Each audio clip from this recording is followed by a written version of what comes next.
Do you think that you have an extraordinary amount of grit? Because like if I read your book, there's instances where I'm like, I could see a lot of people giving up in that, where it's like, okay, this is not for the faint of heart. So who do you think should not attempt to even build a boring business or pursue a sweaty startup? 5 years ago, when I first started writing content and recording my podcast, I thought everybody should start a business.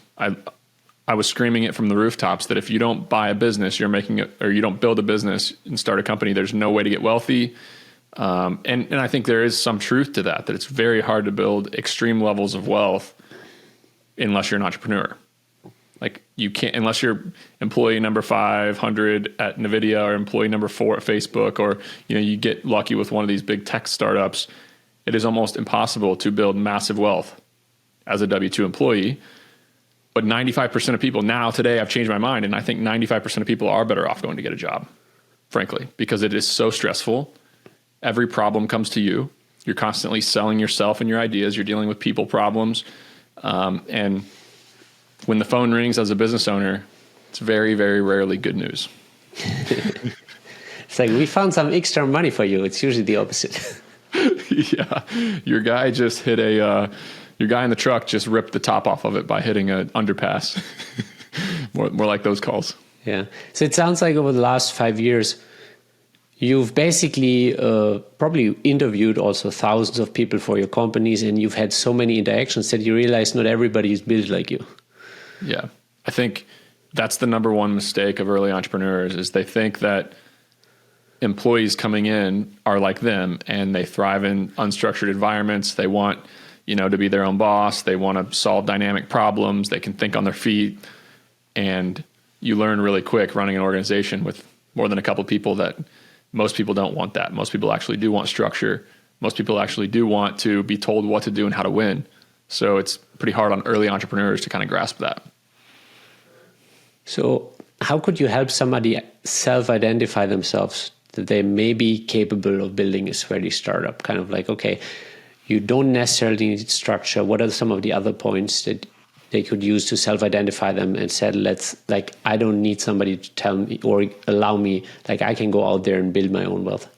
Yeah. So I think the best way to do this is try it in a low risk way on the side, in the evenings, on the weekends, whatever free time you have.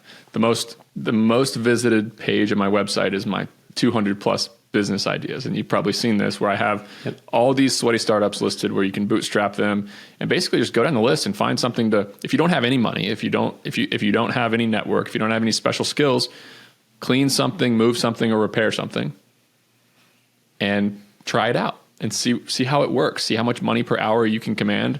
See where it can go. I think that's a really beautiful thing about entrepreneurship is that you can do it in a low risk way, but I got a wake up call very early on in my, sweaty startup journey that I had just started my business. It was 2011, just launched Storage Squad.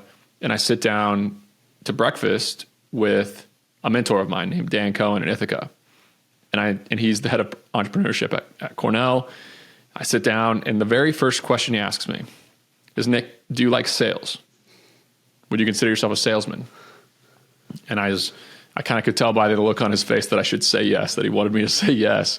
But I was honest. I was like, no, I'm more of the visionary. I'm the operator. I'm at the whiteboard figuring out how to do things. I'm changing the way we do business. I'm pretty good at marketing. Just 2 minutes of me dodging sales. And he goes, well, Nick, I got bad news. If you don't like sales, you need to go get a job now. And I'm just like, whoa, what is that? Like, what are you talking about? And he goes, well, not only is life sales, we can get to that part of the conversation, but every single part of running a business is sales. Every single part. You're selling your vendors on selling to you because you don't have credit in the early days. You're selling your employees on joining your company because you are not the safe bet. You're selling your customers on trusting you even though you don't have a reputation and a brand. You are selling everybody around you all the time. Whether it be partners on joining your business, investors on investing in your company, you name it, you are selling yourself and your ideas. So if you don't like sales, go get a job. But the good news is that you can become good at sales. You can build that muscle and it's through a lot of practice. We could talk about that too. But that conversation was a wake up call for me.